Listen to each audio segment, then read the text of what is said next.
I keep falling all over myself, falling all over you. I keep falling all over myself, falling all over you.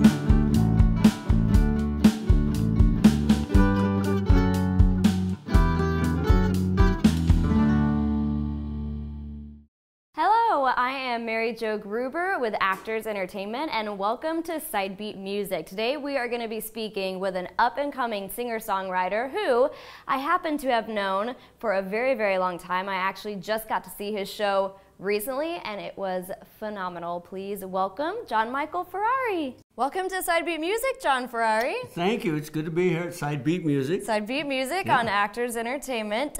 Thank you for talking to us today. And I did mention that I have actually known you for a very, very long time. Yes. But this weekend is actually the first time that I've seen him in almost 5 years. Been 5 years. 5 years. Oh my gosh. Yeah. I know, and it goes by so fast. And you have been very, very busy working on your music since the last time that I've seen you. So tell us a little bit about the John Michael Ferrari Band, which is your new band. Yeah, it's a new band. We moved out here to Pahrump, Nevada. From Los Angeles. From Los Angeles. We left that beautiful home there. Now we have this beautiful ranch here. Yeah. When we came out here, I kind of retired from the music industry because I've been performing with cover bands and crossing the country and doing a lot of shows that way. Oh, baby, let's go to the house. Oh, baby, let's go to the house. Oh,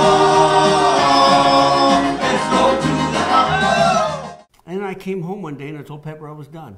That was it. I didn't want to perform anymore. I didn't want to go on tour. And she said, okay, okay. That's fine. You know, let her make all the money. Yeah. You know, and so it was that way for a few years. She said, you know, why don't you think about doing your own songs? So run, follow desire, run and get away. It's so hard in these times when your life is so entwined. It's a miracle just to survive. Such a sweet infatuation for one moment of sensation. To you is where I want to run. Funny how things are, because when I get in this zone and I start thinking about something, and then it happens. Yeah. So I was thinking about, wouldn't it be nice to have a band? I got a band. And you got a band. Yeah. Just, they all showed up. They all showed up one time. Well, actually, it was a friend of mine, Dr. John Nowens. He's also karate, and he goes to the tournaments in Las Vegas. And I would go there, and he would be there, and he'd go, hey, John, you know, I play guitar, drums. Let's get together and see what happens. Yeah. Make a little music. So I said, oh, really nice, really nice. And then the following year at the tournament, he comes up to me and he says, you know, I really play drums. And I said, well, nice, you know. Yeah. So the following year I come back, you know, and he says, no, I really play drums. And not only do I play drums, but I have a couple other doctor friends, and they're great musicians. Yeah. And I finally told Pepper, I said, you know, why don't we just go to the house, his house in Las Vegas. And we went there, and all the other guys were there, and we got together, and they were terrific. I mean, they were really good. So they said, okay, we'll give it a try. Mm-hmm. And we went out, and it worked. Yeah. It just seemed to work. And they're great. They really are very talented, the whole band. They are. They're very talented. Earlier in life, music was something that was really, really important to you. So even though you kind of went away from it for a little while, it's like you kind of came back to it when you came out here, which I think is interesting. And over the years, you know, because I've always had this thirst for learning new things, and Pepper always gave me the opportunity to spend time learning things. Yeah. And so I spent all these years always learning about everything. Yeah. And I finally got to the point where I knew how to do something other than music, so I had something else to kind of fall back on. But I loved music, and that was the thing. Yeah. It was always kind of there in the background, sort of. Yeah, and so when I got to the point where I wanted to stop doing it, I just stopped. I didn't see any future in doing cover songs. Right. But doing original songs is something completely different because it puts you in a different category. Yeah, it does. From everybody else, because they're not in there and judging you and say, oh yeah, it's not quite as good as the original, but it's okay. Yeah. I play my songs, and they're just as good as the originals. And I feel comfortable with them. Yeah. I feel blessed because, you know, thank you for saying that. Yeah. Someday I'll have someone good old like you. She'll love me forever. We'll slowly go home. But there was nothing I could have done when love said goodbye. My baby was already gone.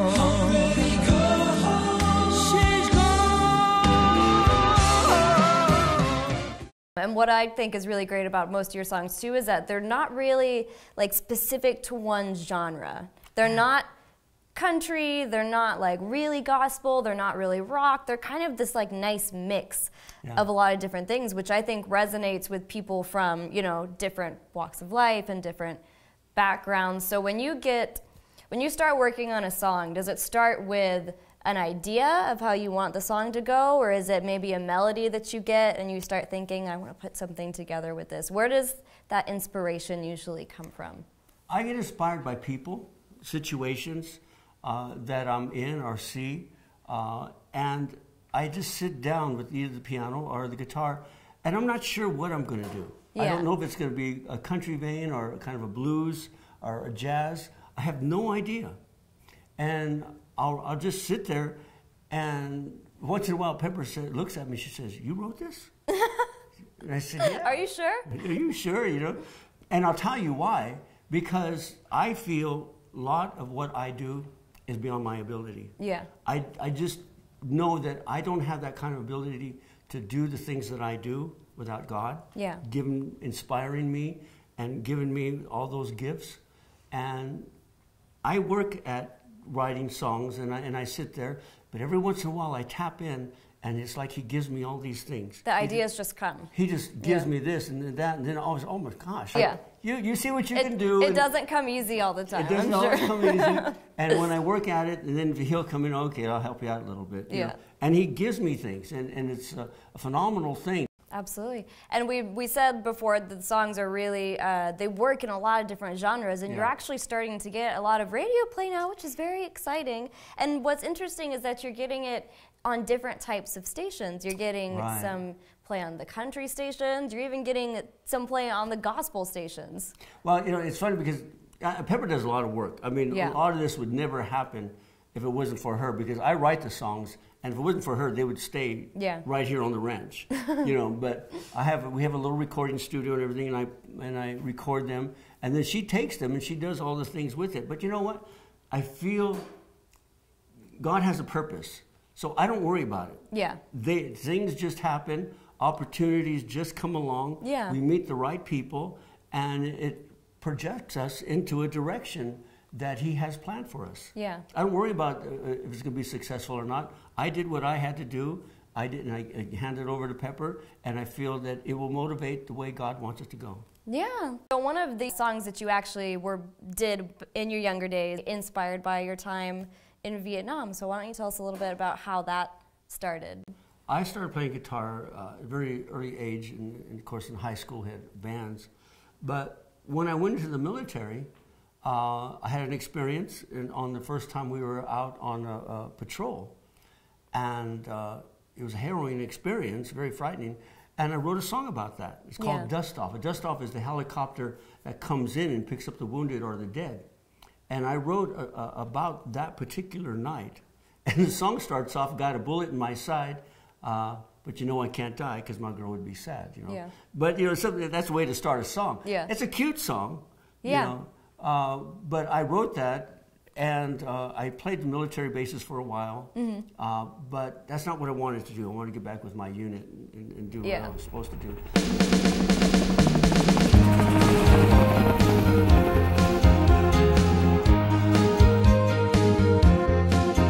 Got a bullet in my side and it hurts so bad, but you know I can't die 'cause my crew would be sad. 20 more days and Jody be taking my place. I wrote all these songs, and I recorded some of them long time ago, and Pepper said, we're going to release all your old songs. Yeah. Go, ooh, you're like, ooh, I'm not sure about that. Well, because the songs, I recorded the songs in my studio. Yeah.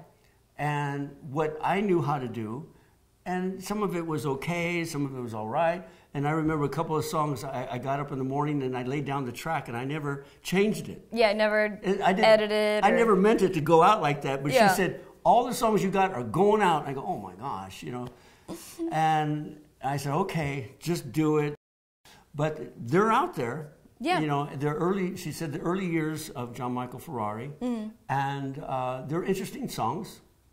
Those are the old songs, but we have all the new songs coming out. It's funny because when we perform, I do very few of the old songs. Yeah. Some of them, but I do all the new songs. But Dust Off in particular has actually gotten quite a bit of recognition, especially you know, amongst veterans and in the military community. So what has that been like to see them responding and, you know, resonating with something that you wrote that was from an experience that they probably had very similar experiences also?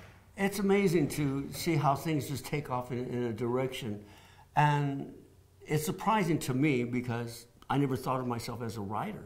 Yeah. And yet I write these songs and I'm just surprised and happily surprised. And I thank God for the gift that He's given me and how it just goes out there and it takes a life on its own. It does. Yeah. It really does.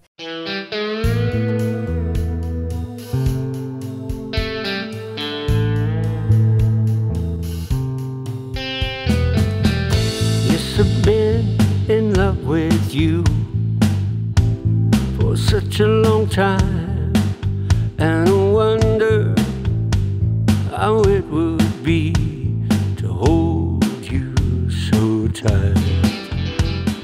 And in addition to your original music, which is out there now, you're recording new stuff. So what have you kind of learned through the years from those early recordings to now that kind of changes, if it's changed at all, the way that you like go into the studio when you're about to record something? Well, I've become a better musician doing this, but I will go in the studio and I will lay down the tracks. Usually I'll just sit in the studio and I'll lay down a guitar track with me singing something with the click track.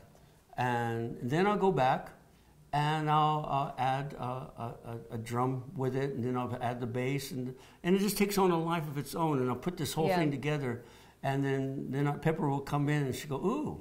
I go, ooh, what? She goes, what's that I hear? And I go, I don't know. What are you hearing? She goes, fix it. I go, what is it? And I get very irritated. Yeah. Because she always hears things I don't hear. Yeah. And she always makes it better. But I always have to go through this irritation, like, I worked hard on it. All you got to do is say, ooh. So we work very well as a team because she hears things and she goes, well, that guitar doesn't sound right, or those string parts don't match with everything else. So it's a collaboration, which we collaborate almost on everything we do now. Yeah. Brings the quality up of what we're doing on the recording.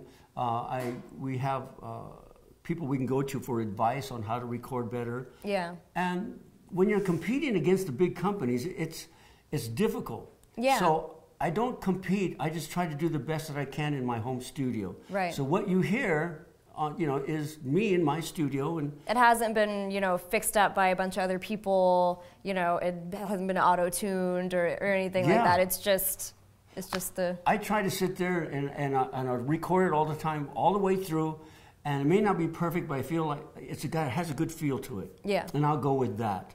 Right. Now in the studio, what they would do is they'd make you go over it, and each little phrase, each little word, you punch in and do that. Yeah. I try to just get the freshness of recording it one time. Yeah.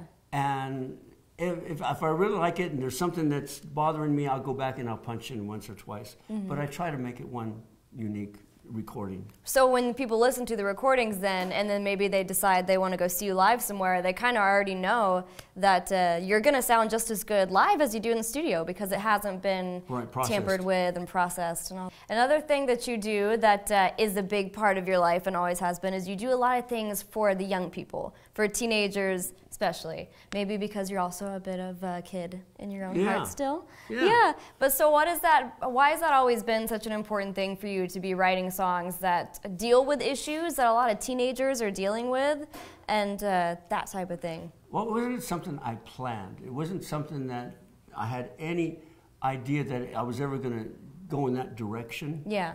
Because honestly, most of my life, I really didn't have any affinity with younger people. Yeah. I mean, I saw them when they were tiny. Yeah. You know, that was about it, you know. But a few years ago, many years ago, I was in Florida, and I was working on a commercial, and there was this little kid there, 8-year-old kid, and somebody came to me and said, "Oh, she needs a partner for. Can you read with her?" And I said, "Oh, absolutely." Yeah. You know. And I went over there and started reading with her, and she just started hammering on me. You know, you got to know your lines. You got to do this. You got to do it. And her mother was just like, "Oh my gosh," you know. Yeah. She apologized. "Oh, I'm sorry. My daughter's never Yeah. talked to anybody that way before." And I said, "That's all right." I said, "She's just flirting." You Yeah. know? And we just kind of hit it off. And we became very good friends, and you know her, Yeah. you know, Katie, and she used to come and spend time with us. And that was my first introduction, and meeting her was my first connection to kids. Yeah. You know, and because they always kind of scared me. You know, you don't know how to act towards them, you know, and I was worried they may not laugh at my jokes. And that's, you know, that was a requirement to work Right. with us. You had to laugh. Yeah. You had to practice laughing, like, Yeah. let's practice. That's why I don't work for you anymore.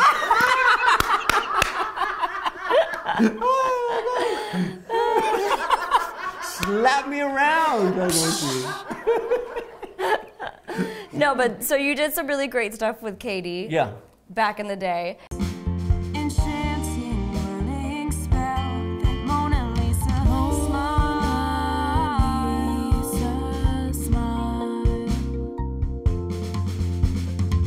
I'm just a crazy teenage child with a crazy teenage smile.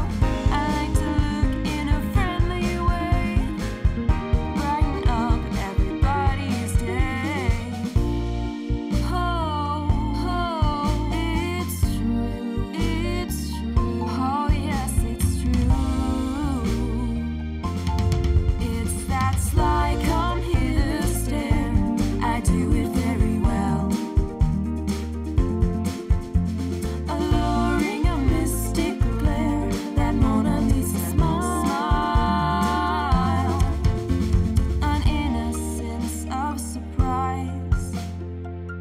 When I look in someone's eyes, enchanting, whirling spell, that Mona Lisa smile.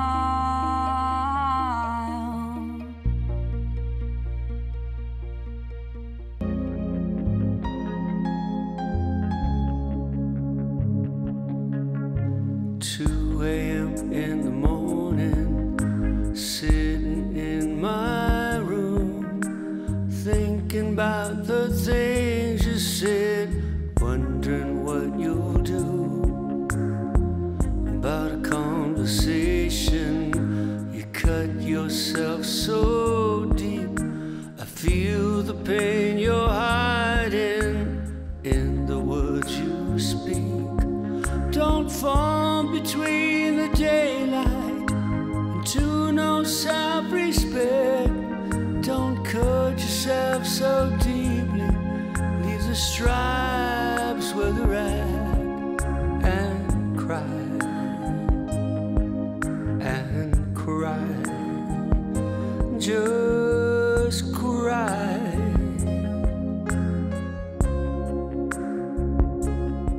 And today you're still doing great things with kids and young people, and you actually have a new duo, I do. And Bongo and Butterfly. Yes, and I met her at square dancing, Yeah. and we were sitting there in between intervals, waiting for the next round of dancing, and she was sitting next to me, and I went like that on her, you know, and she says, "I'm not a drum," and I said, "No, you're a bongo," Yeah. and that was her How did you become the butterfly? I don't know. That's a better question. Yeah, I don't know. You have to ask her. Okay, we'll ask her later. We'll find the true story and then, you know, we invited her and her mom to come over to the ranch. And so we started singing for ourselves and putting these little routines together just for us, you know. But it cracked us up so much that I told Pepper, I said, why don't we bring her on stage with us? Yeah. You know, and the band will take a break and we'll go up there and we'll entertain the people. Yeah. And, you know, and we did, and the audience just loved her.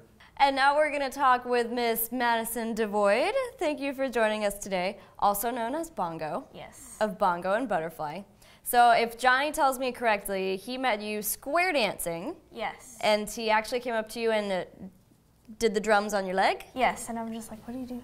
And somehow from that moment, Bongo and Butterfly was born. Yes. So what did you think of John when you first met him? Were you just, the truth comes out. Well, I just, you know, we were just kind of sitting there, and they're just like, okay, pick partners. And I'm like, okay. And John was just literally like, hey, let's do this. And so now you're actually performing with John and his band at some of his shows, which is very cool. Yeah, it's very cool. And a lot of it is just improv, so it's really just kind of the ideas come to you, and then there they are. So is there a favorite song that maybe you guys have put together so far? And then like A Day After Day is kind of like our friendship. Definitely. That's what I like about that song. That's very sweet.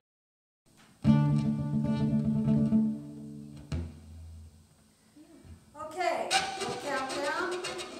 I thought that was your face for a minute. I actually thought. Hi, Bongo. Hi, Butterfly. Hello, everybody. So how you doing tonight? I'm doing great. Good. I have a question for you. So how did I get the name? We know how you got the name Bongo. How did I get the name Butterfly? Well, I just like butterflies. Oh, good. So I'm a butterfly. Yes. All right. Well, let's do the song that we practice for these people. Yep. All right. Well, who's that girl with the long red hair? No, Johnny, Johnny, that's that's not the song that we practiced. It's not?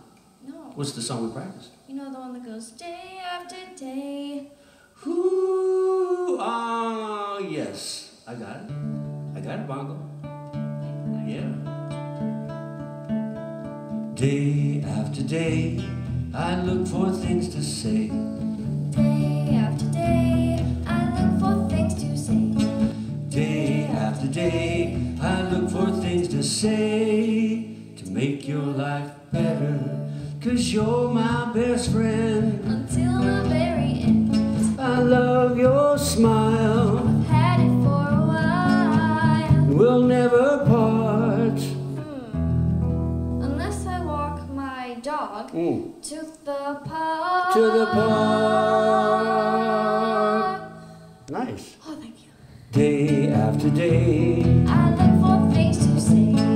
Day after day. I look for things to say. Day after day, I look for things to say to make your life better. You know, like, I love Pepper. She's just like, I can do this, I can do this. Yes, everything is awesome. Yeah. And John just was like, hey, let's sing. Woohoo! Oh. And that's what I like about them, because Yeah. they're like two different people, but they're also fun to work with and fun Yeah. to hang around, and that's what I like about them. Absolutely. All right, so we've been talking a lot about your music, and you're going to play for us here in a few minutes. Yeah. But more importantly, where can people go if they want to find out more about the songs, and if they want to hear you and find out when they can come and see you perform? I'm not sure. Huh. I think you go to Bands in Town. Bands in Town is a really neat app where people Yes. can go, and it will show them who all the local bands are that are performing. So if you're trying to learn more about like your local music scene, Yeah. that's something you want to check out, and they can find you. Yeah, and here's something really cool, because when you go in Bands in Town, especially here in Vegas, they'll have like Brooks and Dunn and Elton and all these other people, and there I am. And there's John Michael There I am, Ferrari. you know, just How me. cool is that? Yeah. So that's- cool. Who would have thought? Yeah, and I believe you have also a Facebook page, John Michael Ferrari, Yeah. singer-songwriter. Yeah, JohnMichaelFerrari.com, that's your website. I think it is, yeah. I think it is too. We're gonna go with that. Yeah, you can find him on Reverb Nation and And is what that other, iTunes? I guess? iTunes. Yeah, it's you can listen to the songs for free on YouTube. Just go there. But now, let's hear some of those songs. Okay. Live. Let's run away to Alaska. We'll tell everyone we moved to Nebraska. Two lovers on the run, making love in the moonlight, kissing in the sun. Years ago, I wrote, with a friend of mine, we wrote this, John Bestman and I wrote this beautiful song called Today I Found a Brand New River. Today I found a brand new river, covered miles and miles of thinking, came close enough to find the answer along the way.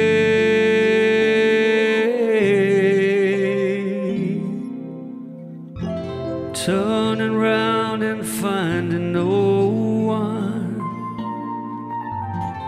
touching nothing but the sky. Make believing that I'm someone who can fly, who can fly. Every time I sing that song, I always think about Lake Tahoe because that's where I was living at the time when I came up with that song. In my earlier part of the years, I wrote a lot of ballads. This was one of them. Sounds a little bit like a 50s song, doesn't it? Yeah, a little bit. I just took the hardest blow. Love walked out, I let it go, but there was nothing I could have done. When love said goodbye, it was already gone. I'll pick up all our dreams, put yours away. I'll keep mine for another day. I'll look at your pictures one last time, then I'll put them with all of your things, 'cause they're no longer mine. Yeah, that's a nice song. Thank you, John Michael Ferrari, for talking with me today. It's been so much fun. Thank you, Mary Jo. It's a pleasure to be here with you again. Again. We're doing this again. I know. When are we going to do it again? 5 years. Oh, really? Yeah. We'll check back in 5 years and Okay. see how everything's going. Yeah. Yeah. All right, we'll be at Caesar's Palace then. Yes. Yes. Yes.